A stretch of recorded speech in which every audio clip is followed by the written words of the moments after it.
Aloha, it's Dave Lawrence, Hawaii Public Radio, and I have a very special guest with me, the great Glen Campbell. I'm on Steve Ozark's boat in the Aloha Yacht Harbor, and I have this essential music treasure with me. Aloha, mahalo, my brother. Good to see you. Thank you very much. Happy to be here. It's great to get to talk to you and to sit next to a guy. How does it feel to have sold nearly 50 million records around the world?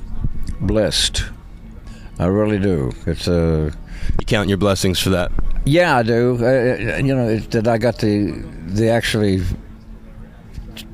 for me to do things like that. It was I was wow. I just say thank you, Lord, and going next to the project. It's amazing. It was just thank you, Lord. I mean, who can you give the credit to? The credit to, yeah. And I bet that's the same sort of feeling you must feel when you walk out on stage and you feel the love, the affection, as we were talking about here in the room earlier, that the audience gives you. Sure does. It really does. See people. And when the first time I got around, I thought, I was wondering, what all these people are running around here? I really do it. Because on my first gig, to be, when I was getting to know who Glen Campbell was, and it really was just, I looked around and I said, wow, this is really something, When you realized that you were a known commodity that was important to people, that you made people happy just with your presence. Yeah, I did what I knew I had to do, because Dad told me, son, said, if you know you're going to get something, said stick with it, and don't shuck any things. Just do it the way that you know how to do it, and you'll get by. This is advice that your dad gave you? Yeah, my dad really was, and the Lord. I've had a lot of answers on that too. It's amazing. One of the things that you did that a lot of people, besides what you're known for with music, you were on True Grit. How was it when you got to be there working with John Wayne? Oh my God, he scared me. I was. It was. I wasn't an actor, but I just said, well, just do it the way you would do it, And it just naturally worked. Yeah, it did work. Yeah, it was. I was blessed on that one. You got to feel blessed to be able to be music, TV, acting. It's so many things you've gotten to dig into. Mm-hmm. I just did what I thought I should say and what I should do. Of course, naturally, they're on the script. But that's what I did. That, and I was okay with it. Hey, over there, and I had my hillbilly thing going. You just followed what they told you to do. Yeah, exactly. I just did how I talk, the way I talk. I had to do that, because I've only got one voice like that. That sounds, But John Wayne knew it would work. Oh yeah, he will. He said, "Oh, come on, kid." He was one of the nicest men I've ever met in my life. I think nurturing kind of guy. Yeah, he was good. He said, "Just be yourself." So just do what I tell you to do it, and it worked pretty good. I mean, I could stand it. Another heavy guy you got to work with on the other end of the scale, Elvis. We were talking about that just a minute ago with the Wrecking Crew, and you have fond memories of that. Oh yes, I did a lot of shows with Elvis, and at the Hilton there, we would go in. He'd go in for a month, and then I'd come in for the month. And then we'd go into the month and come into the month, and that was really it was a good gig for me. But I felt sorry for Elvis because they just wouldn't let him. He was up there up all night, man. That's what we were talking about earlier. What were you seeing happening? You were just seeing people taking advantage of him. What was happening? Oh yeah, they were. And they were. The band, but the guys that what do you call it in. Entourage? His entourage up there, up north. And it was just... No wonder he died at such a young age, They were staying up all night, man. And then going and trying to do shows. And it just... So you saw the bad influence happening and you wanted to do something? Yeah, I did.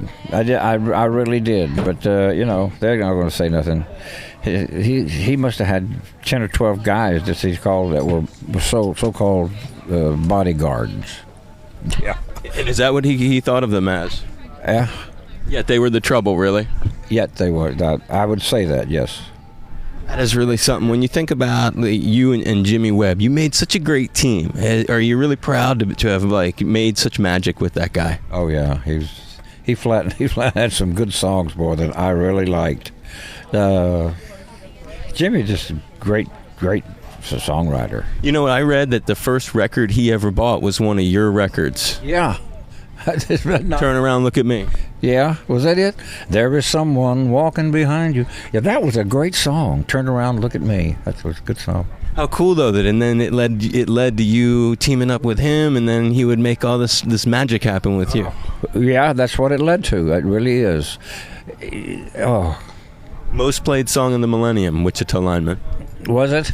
Most played song. I mean, so many spins. Yeah, but he just wrote songs like anybody that, you know, maybe Mikel, I don't know who else could beat him, but his girlfriend, they were going to marry, I think the way something like went up on, and I don't know, then they split up, and Jim Webb would come up with, and he just poured his heart out with some of those shows. I mean, some of those songs, man, they were awesome. I mean, they're the best songs, I think. So today they live up to that same feeling you had then. Oh yeah, that's a cool thing about music, huh? It sort of grows with time. Right. If it's good, yeah. If it's real good, it's going to still be good 90 years from now. Like it has a good vintage almost. It sticks around like wine or something. Mm-hmm. When you think about TV, Tommy Smothers, I was talking with Steve Ozark. He was telling me about Tommy really gave you your big break, huh? That's him. He did it, man. He did something with the guy that. Do you know that story about that? Not. I'm hoping you'll tell it. Oh yeah, he come behind and he told the guy that was in that theory. He wouldn't. He did whatever he wanted to do there at the play. You know, at the venue that they call, and you know they were getting mad about what he was talking and what he was saying and doing that, and he was a firecracker. He was a firecracker, man. He really was. He was funny, but he just didn't like it about it, and they thought he. I don't know what happened. I think he really ticked one of the big wigwags on from where that was coming from, because I didn't even know, and he probably told him to go to hell or something. You know, he was really a pistol boy. But it opened such a door for you, huh? Filling in for them on the summer, and then bam, everything starts. It was great. That was the big role for me.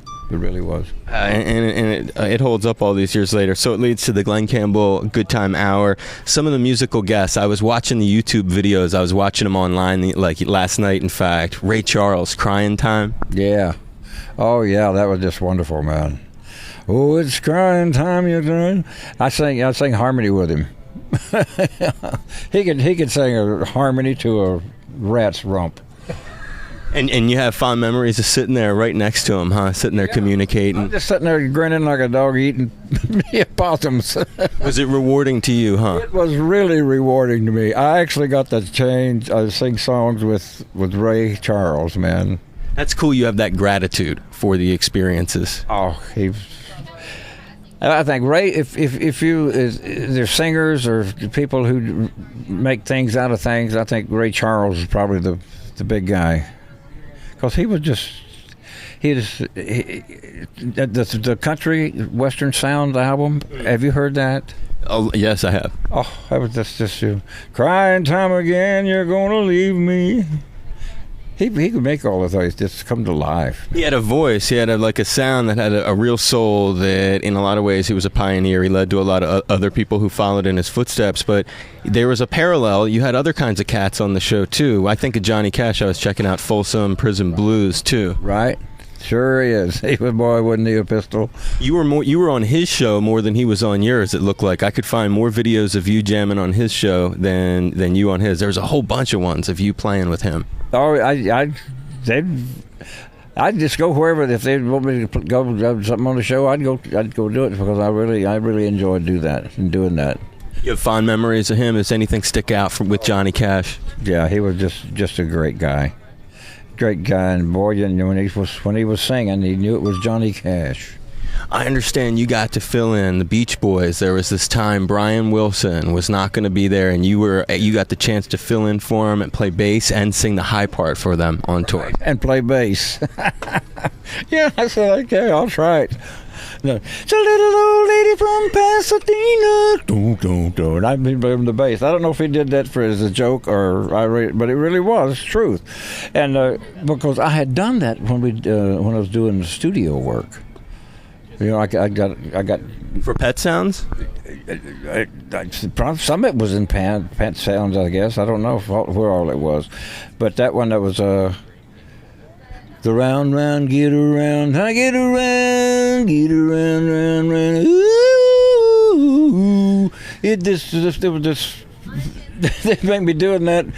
Round, I get around, and even if you wanted to harm, then you got to hum with them. It was fun. It was a lot of fun. And was there a lot of practice to work to get that together, all those harmonies with those dudes? There really wasn't.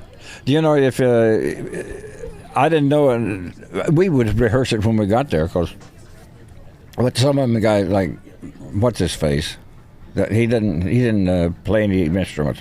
Mike Love. Who? Mike Love. Mike Love. Yeah, that was There was the whole thing was just. They were great. I'm telling you, the feel that they had with the song, especially with he just had the knack for that. Brian, you're talking about? Brian, yeah. Yeah, no, he is a visionary cat, no question. Ovation Guitars, you're still playing them, aren't you? Oh yeah, the best ones. Why do you say that's the best?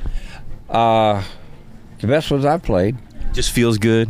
It feels good, and they got it from the guys that they told me if I would use their guitar, I'll do such and such and such, and I don't remember what that was. but I get a guitar when I want it, and I said, well, okay, man, and they're the best guitars. Ovations are in the world. When you're out there playing today, how's it feel? You got your family backing you up, Ashley, Callan, Shannon. It must have a special sort of feeling compared to any other point maybe in your career. Oh, my kids are. Oh. When you get to look around, you see them all playing with you. It's got to be like a really nice, warm feeling. Man, I'm grinning. I'm really grinning like a cow eating a peach seed. I mean, it was just. I look around there, and it is that way with me. To see my kids there, it's just. It's just wonderful, And they really work their little rumps off. Oh, I bet. I mean, it's a high standards to be holding up to. When I told him, I said, if any of you guys now figure if you can do it, they said, oh no, Dad, I'll do it, boy, I'll do it, Dad, And there they was hot, and they learned to do it. It was just amazing. It's a real musical background that you offer, and as a final sort of note, when you're on stage, and I was taking a look at some video of your recent tour, and I noticed the audience sort of sings the words to some of the songs all the way through. When they're singing like Rhinestone Cowboy, and you can kind of just step back and be embraced by the feeling of thousands of people singing your song, and you can just kind of be in the moment with them. Rewarding, something that you really you treasure each night. Oh, it's just wonderful. It really, really is, because they sing along with me. Now that obviously, I don't think they. I didn't see any papers out there, so it must have been up here. Right, it says a lot. They've just been so nice to me. Because I'm very. I really relied on the fans that's come to see Glen Campbell. Yeah, I really, really enjoyed that with them, and I still have gals come up and, hey, Glen, buddy, how you doing? Fine, yeah, it's that's the way I didn't.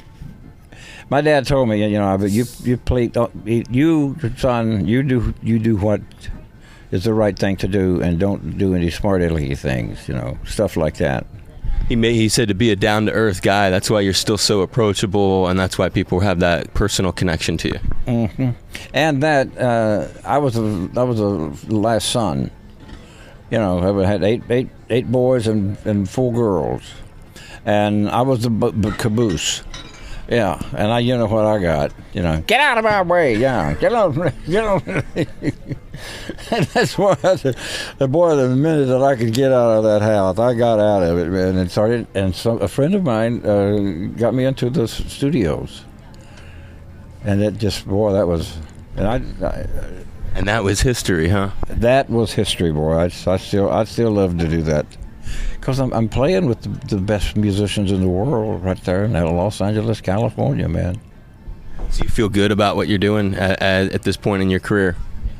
The what now? You're feeling good playing with the people that you're playing and making the music that you are? Exactly. I sure am. Hey, man, I really appreciate it. There's a great thing that you've done with this Ghost on the Canvas. Julian Raymond, the work that he did on that thing, brilliant. You're to be congratulated on it. It stands up. I had to just, offer you our congratulations. It has a nice sound to it. You got to be very proud of that.